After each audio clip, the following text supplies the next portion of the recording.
Saudara sekalian, saya ingin menyampaikan informasi bahwa dalam satu rapat gabungan tadi di kantor Kemenko Polhukam yang dihadiri oleh pimpinan LPSK, Kabareskrim, kemudian Kompolnas, kemudian Kejaksaan, kemudian Kementerian Koperasi dan Usaha Kecil dan Menengah atau UMKM, kemudian Kementerian PPA, Perempuan dan Perlindungan Anak, memutuskan bahwa kasus perkosaan terhadap seorang pegawai di kantor Kementerian Koperasi dan Usaha Kecil dan Menengah yang korbannya bernama NDN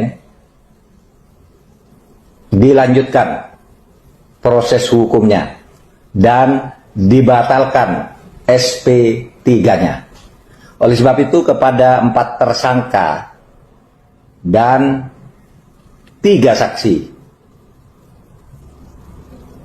yaitu N, kemudian MF, WH, ZPA, kemudian saksinya yang juga dianggap terlibat itu A, kemudian T dan H, itu supaya terus diproses ke pengadilan.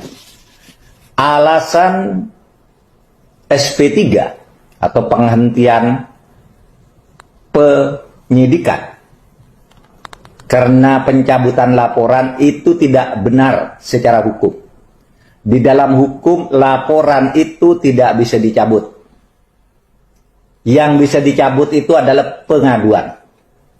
Kalau laporan, polisi harus menilai. Kalau tidak cukup bukti, tanpa dicabut pun dihentikan perkaranya. Tapi kalau cukup bukti, meskipun yang melapor menyatakan mencabut, maka perkara harus diteruskan. Beda dengan pengaduan yang itu berdasarkan delik aduan. Kalau pengaduan, begitu yang mengadu mencabut, maka perkara menjadi ditutup. Kemudian alasan bahwa pengeluaran SP3 berdasar restoratif justice, perdamaian antara pihak-pihak yang bersangkutan, selain dibantah oleh korban dan keluarga korban, dan juga dibantah bahwa mereka telah memberi kuasa kepada seseorang untuk mencabut laporan yang itu pun tidak sah, maka restoratif justice itu hanya berlaku untuk tindak pidana tertentu yang sifatnya ringan, misalnya delik aduan. Ya, kalau kejahatan yang serius, yang ancamannya misalnya 4 tahun lebih atau 5 tahun lebih, itu tidak ada restoratif justice.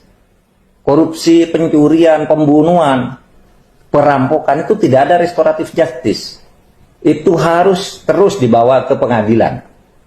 Ya, karena ini banyak yang salah kaprah. Ada orang ketangkap korupsi lalu minta restoratif justice. Tidak ada restoratif justice di dalam kejahatan.